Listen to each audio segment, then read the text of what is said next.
मेरे दो भाइयों की एक दुल्हन, ये राज जानकर आपके भी होश उड़ जाएंगे। मेरा नाम प्राची है। मैं अपने माता पिता के साथ एक छोटे से गांव में रहती थी और मेरा बचपन एक डरावने सपने जैसा था।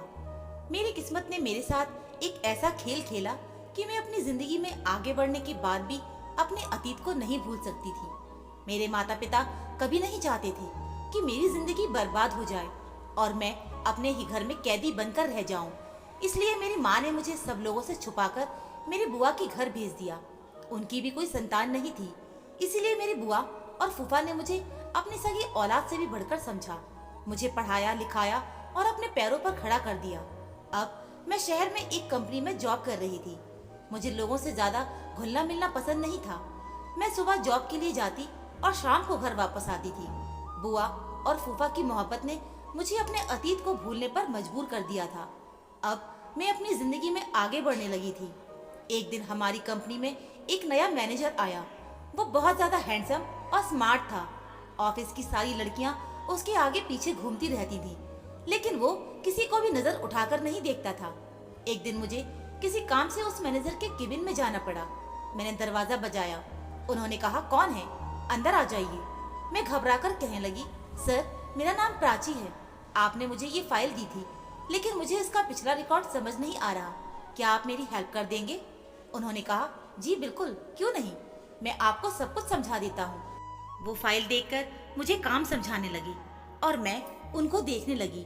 मेरी नजरें उनके ऊपर से हट ही नहीं रही थी। वो सच में बहुत ज्यादा हैंडसम थे। इतनी देर में उन्होंने चुटकी बजाकर मुझसे कहा, हेलो प्राची, आप किसके ख्यालों में गुम हो गई? मैं अचानक से अपने ख्यालों से बाहर आई और उनसे कहने लगी, जी सर, मुझे सब कुछ समझ आ गया। आप फिक्र ना करें, मैं सारा काम कंप्लीट कर दूंगी। मेरा दिल तो उस दिन से ही मैनेजर नितिन की मोहब्बत में डूब गया था। पर जैसे ही मुझे अपने अतीत की याद आती है, मैं डर जाती थी। मैं अपनी बुआ से अपनी हर बात शेयर करती थी, इसलिए ये मेरी सबसे अच्छी दोस्त थी। जब मैंने उन्हें सब कुछ बताया तो वो मुझे समझाने लगी, अब तुम्हारी जिंदगी यही है, तुम अपने अतीत को भूल जाओ और अपने जीवन में आगे बढ़ो। नितिन अब मुझ पर बहुत भरोसा करने लगी थी, क्योंकि मैं अपना काम बहुत ईमानदारी से करती थी। वो कंपनी की हर बात मेरे साथ शेयर करने लगी थी। एक दिन मैं उनके केबिन की तरफ जा रही थी। मैं उन्हें देखकर दंग रह गई। वो शायद कुछ सोच रहे थे और दिल ही दिल में मुस्कुरा रहे थे। उनको देखकर मेरी नजर उन पर ही ठहर गई और मैं भी मुस्कुराने लगी और सोचने लगी कि काश जैसा मैं सोच रही हूँ वैसा ही हो। जो मेरे दिल में है वही इनके दिल में भी हो। मैं वहाँ खड़ी खुद से ही बातें कर रही थी। आज बुआ के यहाँ कुछ मेहमान आ रहे थे। फूफा ने अपने कुछ फ्रेंड्स को बुलाया था। इस वजह से मैं भी आज ऑफिस से जल्दी घर आ गई थी। मैंने आकर देखा तो मेरा मोबाइल नहीं था।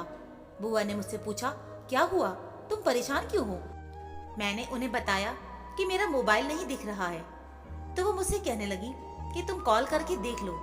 मैंने घर के नंबर से ही कॉल किया तो मेरा फोन किसी ने उठाया। आवाज सुनकर मेरा दिल खुश हो गया। मैंने कहा, सर आप? नितिन ने बताया कि मैं अपना मोबाइल जल्दी में उनके केबिल में छोड़ आई थी। वो कहने लगे कि तुम कल ऑफिस आओ तो ले लेना। मैंने कहा, ठीक है सर, थैंक यू। वो कहने लगे कि इसमें थैंक यू की कोई बात नहीं। अगले दिन जब मैं ऑफिस में अपना मोबाइल लेने सर के केबिन में चली गई तो उन्होंने मेरे हाथ में मोबाइल के साथ एक लेटर भी दिया। मैं ये देखकर घबरा गई और बिना कुछ कहे जल्दी से उनके केबिन से बाहर आ गई। बाहर आने के बाद मैं अपने काम में लग गई और सोचने लगी कि पता नहीं इस लेटर में क्या है जो उन्होंने मुझे दिया है। जैसे तैसे शाम हुई और जब मैं ऑफिस से घर आई तो मैंने कमरे में आकर वो लेटर पढ़ा और उसे पढ़ने के बाद तो मेरे पसीने ही छूटने लगे। मैं बहुत ज्यादा घबरा गई थी। लेटर में तो नितिन ने अपनी मोहब्बत का इजहार किया था। एक तरफ मुझे खुशी भी हो रही थी कि नितिन ने मुझे पसंद किया है और दूसरी तरफ मुझे अपने अतीत का डर भी था। इतनी देर में मेरी बुआ वहां पर आ गई। उन्होंने मेरे चेहरे पर परेशानी देख ली। वो मुझसे पूछने लगी कि प्राची क्या हुआ, तुम कुछ दिनों से परेशान लग रही हो। मैंने कहा कि नितिन ने मुझे शादी के लिए प्रपोज किया है। तो वो हंसने लगी और कहने लगी कि बस इतनी सी बात। वो खुश होकर कहने लगी, भगवान ने तुम्हारी किस्मत खोल दी है, इतने अच्छे लड़के का रिश्ता तुम्हारे पास आया है और तुम इनकार कर रही हो। मैं तुम्हारे फूफा से बात करूंगी, वो जरूर इस रिश्ते के लिए मान जाएंगी। ये कहकर वो वहां से चली गई। सब कुछ मेरी सोच के अनुसार ही हो रहा था, पर मेरा दिल मानने को तैयार ही नहीं था। कुछ दिनों के बाद नितिन मेरा हाथ मांगने मेरे घर पर आए। उन्होंने खुद फूफा से हमारी शादी की बात की। कहने लगे कि मैं बहुत शर्मिंदा हूँ कि मुझे खुद अपनी शादी की बात करने आना पड़ा, लेकिन मैं मजबूर हूँ क्योंकि मेरे माता पिता यहाँ नहीं रहते हैं। बुआ और फूफा को तो नितिन इतना पसंद आया कि उन्होंने फौरन शादी के लिए हाँ कर दी, लेकिन मेरे दिल में अभी भी कहीं न कहीं एक डर छुपा हुआ था, जिस वजह से मैंने शादी के लिए मना कर दिया। लेकिन बुआ और फूफा ने मेरी कोई बात नहीं सुनी और मुझे समझाकर इस रिश्ते के लिए तैयार कर लिया। लेकिन मेरा दिल कांप रहा था। मैं सोच रही थी कि कहीं मेरा अतीत नितिन के सामने आ गया तो, लेकिन अपनी मोहब्बत को अपनी किस्मत में लिखा देखकर मैं सब कुछ भूल गई। नितिन की मोहब्बत ने मेरे अतीत को भुला दिया था और हमारी शादी की तारीख तय हो गई थी। देखते देखते मेरा शादी का दिन भी आ गया और मैं दुल्हन बनकर नितिन के साथ उसके घर पर आ गई। यहाँ सब कुछ मेरे सपने जैसा ही था। इतने बड़े घर की मैं अकेली मालकिन थी। घर की सारी जिम्मेदारियां मुझ पर थीं। अब मुझे नितिन के घर को संभालना था। नितिन भी मुझ पर आंख बंद करके भरोसा करते थे। शादी की रात ही मैंने नितिन से एक वादा लिया था और नितिन ने भी अपनी सच्ची मोहब्बत के साथ ही आखिरी हद तक इस वादे को निभाया। मैं सोच नहीं सकती थी कि मेरी जिंदगी में ऐसा भी मोड़ आएगा कि नितिन और मेरी मोहब्बत कमजोर पड़ जाएगी। हम अपनी जिंदगी में बहुत खुश थे। एक रात जब हम खाना खा रहे थे तो नितिन मुझसे कहा, प्राची, कंपनी की तरफ से मुझे 2 महीने की छुट्टी मिली है। हम कहीं घूमने चलते हैं। बताओ तुम कहाँ जाना पसंद करोगी? ये बात सुनकर मुझे बहुत खुशी हुई। मैंने कहा, नितिन, आप सच कह रहे हैं? उन्होंने कहा, हाँ बिल्कुल। मैंने कहा, तो ठीक है, फिर आपके माता पिता के पास चलते हैं। मैं आज तक उनसे नहीं मिली हूँ। ये बात सुनकर नितिन बहुत ज्यादा खुश हुए। कहने लगे कि तुमने तो मेरा दिल ही जीत लिया।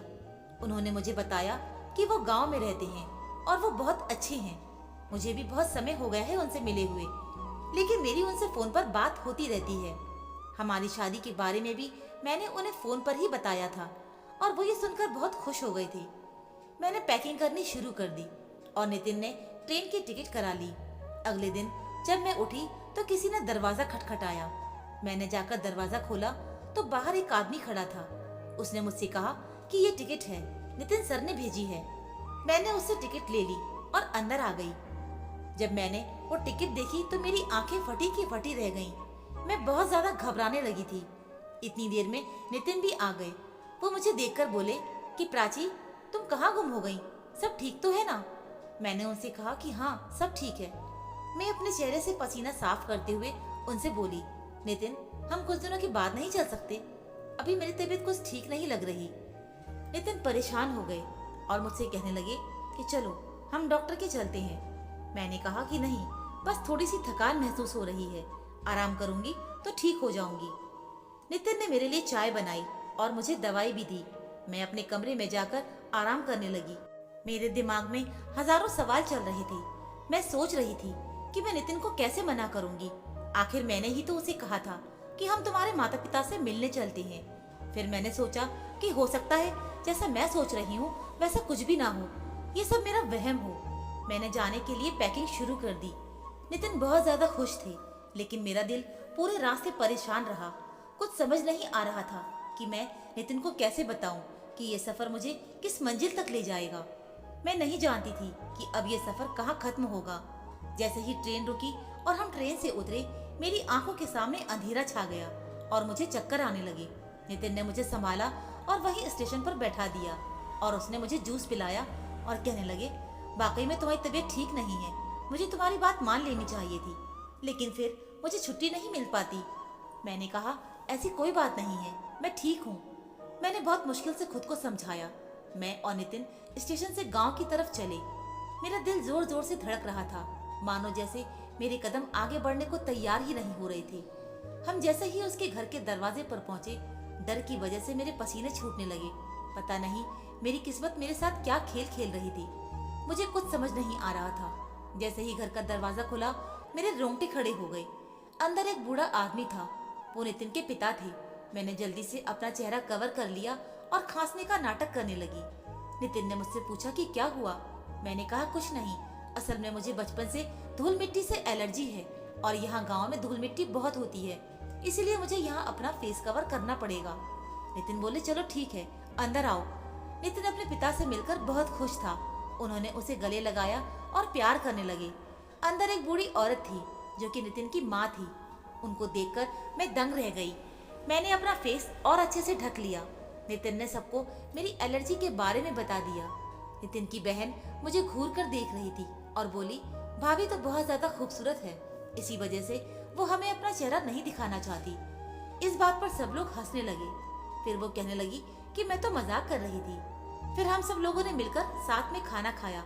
नितिन भी सालों बाद अपने घर वालों से मिलकर बहुत खुश हो रहे थे, लेकिन मैं घबराई और सहमी हुई सी बैठी थी। खाने के टेबल पर सब लोग हंसी मजाक कर रहे थे। इतने में ही नितिन ने पूछा कि करण कहाँ है? जब से मैं आया हूँ वो नजर नहीं आ रहा। ये सुनकर मुझे सदमा लगा और मेरे हाथ से खाने की प्लेट छूट गई। मुझे देखते ही नितिन की बहन बोली, लगता है भाभी अपने देवर का नाम सुनकर चौंक गई। नितिन की माँ कहने लगी, बस भी करो रीना, जब से तुम्हारी भाभी आई है तुम तो उसके पीछे ही पड़ गई हो। वो कहने लगी कि माँ मैं तो सिर्फ मजाक कर रही थी। नितिन के पिता ने बताया कि करण कुछ काम से गांव के बाहर गया हुआ है। उसकी भी शादी हो गई है। कुछ दिन में वो वापस आ जाएगा। अपनी पत्नी को भी साथ लेकर गया है। खाना खाने के बाद मैं अपने कमरे में आ गई और अपने चेहरे से अपना मास्क हटा दिया। मेरे अंदर अजीब सी बेचैनी हो रही थी। इतनी देर में किसी ने दरवाजा खटखटाया। मैंने जल्दी से अपना मास्क फिर से लगा लिया। दरवाजे पर नितिन थे। वो मुझे बहुत खुश लग रहे थे, लेकिन मैं उनको कुछ बता भी नहीं सकती थी क्योंकि मैं उन्हें खोने से डरती थी। मैं सोच रही थी कि कहीं मुझे छोड़ ना दें। मैं ज्यादातर अपने कमरे में ही रहती थी और सबको खांस कर दिखाती थी ताकि कोई मेरा चेहरा देखने की जिद ना करे। करण भी आज वापस आने वाला था। यही सोचकर मेरा दिल घबरा रहा था। मैं अपने डरावने अतीत के बारे में सोच रही थी। मैं मन ही मन उलझन में पड़ रही थी।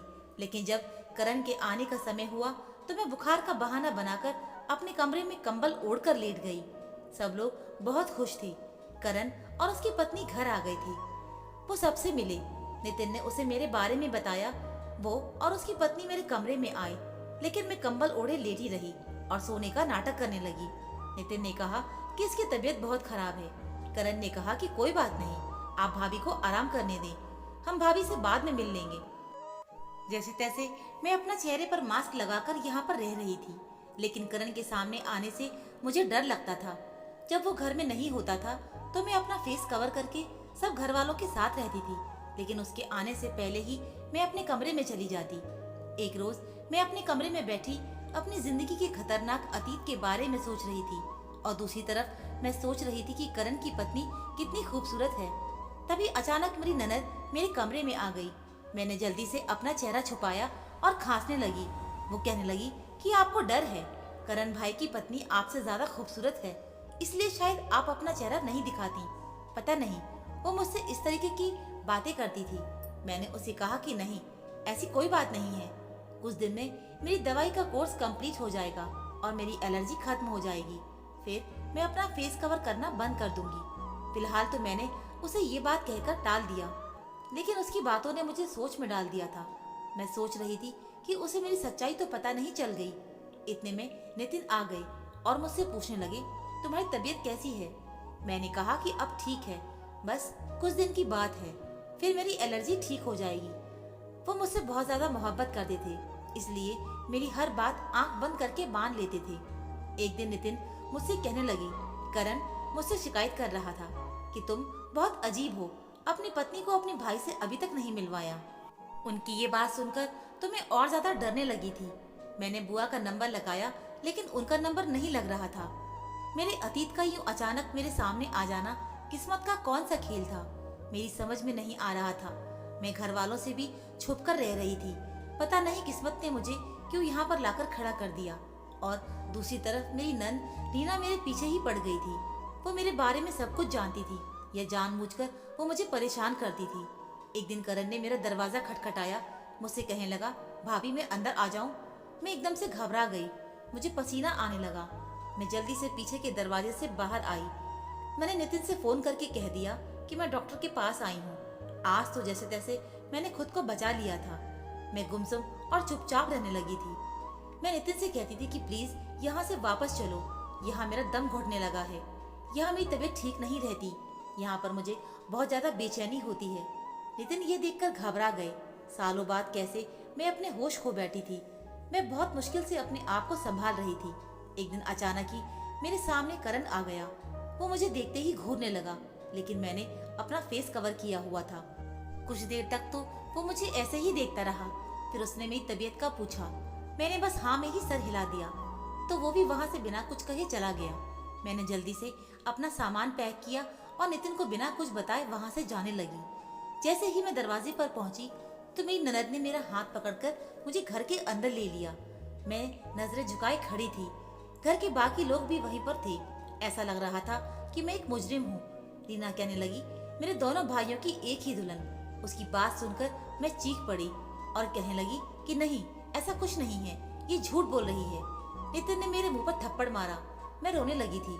मैं किस्मत के हाथों मजबूर थी, क्योंकि अब मेरा सच सबके सामने आने वाला था। नितिन ने कहा कि ये क्या कह रही है, आखिर सच क्या है।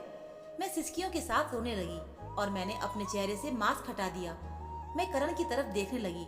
मैं सोच रही थी कि करण मेरी सफाई में सबको सच बताएगा, लेकिन उसकी झुकी नजर देखकर मैं समझ गई थी कि मेरा ही कसूर है। मैंने नितिन से कहा कि मैं इन सब में अकेले जिम्मेदार नहीं हूँ। ये लोग भी मेरे अतीत में जो कुछ हुआ है उसके जिम्मेदार हैं। वो कहने लगा, तुम्हारा क्या मतलब है, ये सब क्या कह रही हो, कोई मुझे सच सच बताएगा। वो एकदम गुस्से में चीख पड़ा। मैं जोर जोर से रोने लगी और सबके आगे हाथ जोड़कर कहने लगी कि प्लीज आप मेरी शादी को बचा लो। मेरी गलती सिर्फ इतनी सी है कि मैंने अपने अतीत को भूलकर आगे की जिंदगी में कदम रखा और नितिन से शादी कर ली। मुझे रोता हुआ देखकर मेरी सास को मेरे ऊपर तरस आ गया और नितिन से कहने लगी कि ये लड़की सच कह रही है। सालों पहले जब हमने तुम्हें शहर भेज दिया था, इस गांव में एक अजीब की दस्तूर था। माता पिता अपने बच्चों की बचपन में ही शादियां कर देते थे।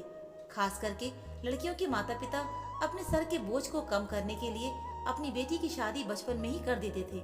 इस लड़की की और करण की बचपन में ही शादी कर दी गई थी। बच्चे जवान होते थे तो वे इस बचपन की शादी को मानने से इनकार कर दिया करते थे। अगर उनके माता पिता उनसे जोर जबरदस्ती करते तो वो तंग आकर घर छोड़कर चले जाते थे। वो बताने लगी कि इसी तरह करण और प्राची के साथ भी किस्मत ने यही खेल खेला। उनका भी बचपन बर्बाद हो गया, लेकिन करण ने घर से भागकर अपनी पसंद की लड़की से शादी कर ली और ये बेचारी किस्मत की मारी उसका इंतजार करती रही। इसके खुद के घर वालों ने और रिश्तेदारों ने भी इसका साथ नहीं दिया और ये यहाँ हमारे घर पर आ गई, लेकिन हमने यहाँ इसको चैन से जीने नहीं दिया। और कुछ दिन के बाद करण ने भी इसको भुला दिया और हमने इस लड़की को यहाँ से धक्के देकर निकाल दिया। ये बेचारी दर दर की ठोकरें खाती रही। फिर मैंने नितिन को बताया कि इसके बाद मेरी माँ ने मुझे बुआ के पास शहर में भेज दिया और मुझे अपनी कसम दी कि मैं अपने अतीत को भूलकर अपनी जिंदगी में आगे बढ़ जाऊंगी। नितिन कहने लगा कि इतना बड़ा सच तुमने मुझसे छुपाया। ये सब लोग तुम्हारे गुनहगार हैं, लेकिन तुम मेरी गुनहगार हो। मैंने तुमसे सच्ची मोहब्बत की थी और तुमने मुझे कुछ भी बताना जरूरी नहीं समझा और तुम मेरे भाई की पहली पत्नी हो। ये सब कुछ जानकर तुम कैसे मेरे साथ रह सकती थी? तुमने अपने साथ साथ मुझे भी इस पाप का भागीदार बना लिया। ये सुनकर मैंने करण की तरफ देखा। वो चौंकने लगा और बहुत घबराया। मेरे और करण के अलावा रीना भी सारा सच जानती थी। मैंने रीना को घूर कर देखा। इतनी देर में करण की पत्नी ने उसे जोर से थप्पड़ मारा और कहने लगी कि ये सब क्या चल रहा है, तुमने मुझे धोखा दिया, अब मैं तुम्हें डिवोर्स दे दूंगी। रीना रोने लगी और कहने लगी कि आप सब लोग मुझे माफ कर दें, सारी गलती मेरी है। मैंने शुरू में ही भाभी का चेहरा देख लिया था और उसको पहचान भी लिया था। मैं उनका सच घर वालों के सामने लाकर उनसे बदला लेना चाहती थी। वो कहने लगी कि प्राची का भाई और मैं एक दूसरे से मोहब्बत करते थे और शादी करना चाहते थे, लेकिन करण और प्राची की शादी ने सब कुछ बर्बाद करके रख दिया था। इन दोनों की वजह से हमारी भी शादी नहीं हो सकी। उसी समय मैंने सोच लिया था कि मैं इससे बदला लेकर ही रहूंगी। जब मैंने पहली बार इसे देखा तो मेरे दिल में सालों पुरानी नफरत जाग गई थी और मैंने सोच लिया था कि मैं इससे बदला लेकर रहूंगी, लेकिन मेरी इस एक गलत फहमी से बहुत लोगों की जिंदगी बर्बाद हो जाएगी। प्लीज आप सब लोग मुझे माफ कर दें। वो करण पर चिल्लाने लगी और उसे कहने लगी कि करण सच बताओ, तुम्हारी और नितिन की नहीं तो इन दोनों मासूम लड़कियों की जिंदगी बर्बाद हो जाएगी। मेरी नजर करण पर जमी हुई थी। करण की पत्नी भी उसको पकड़कर झंझोड़ रही थी। इतनी देर में मैं चक्कर खाकर जमीन पर गिर गई और बेहोश हो गई। कुछ देर के बाद जब मुझे होश आया तो मुझे डॉक्टर की आवाज सुनाई दी। वो सबको बता रही थी कि आप सभी इनका बहुत ज्यादा ख्याल रखिए, ये प्रेग्नेंट हैं। मेरी आंख खुल गई और ये सुनकर तो मेरी हालत और भी ज्यादा खराब होने लगी थी। रीना और नितिन की माँ मुझे संभालने लगी।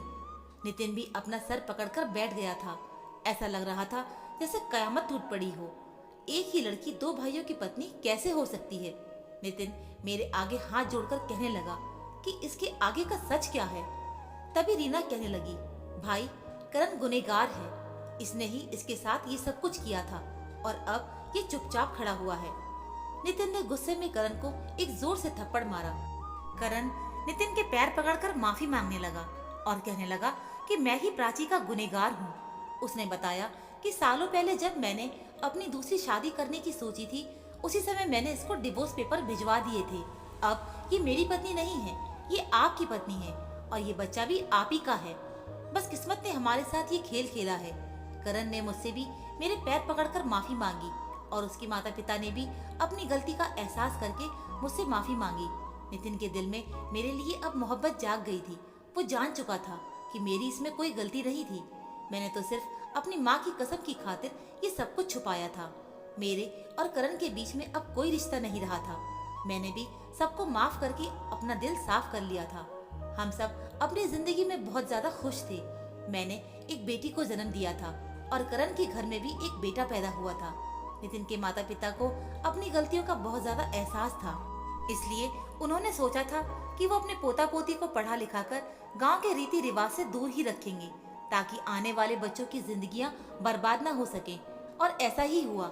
नितिन ने अपने गांव जाकर सबको बहुत समझाया और इस रिवाज को खत्म कर दिया और आने वाली नस्लों की जिंदगियों को तबाह होने से बचा लिया। गांव वालों की सोच बदलकर उनको अपने बच्चों की पढ़ाई लिखाई पर ध्यान देने को कहा। पुराने और दकियानूसी रीति रिवाज इंसान की जिंदगी को बर्बाद कर रख देते हैं। हम अपना अतीत कितना भी भूलना चाहें, एक दिन वो हमारे सामने आ ही जाता है, लेकिन किस्मत का लिखा कोई नहीं बदल सकता। तो दोस्तों, उम्मीद है आपको ये कहानी जरूर पसंद आई होगी। कहानी सुनने के लिए आपका बहुत बहुत धन्यवाद।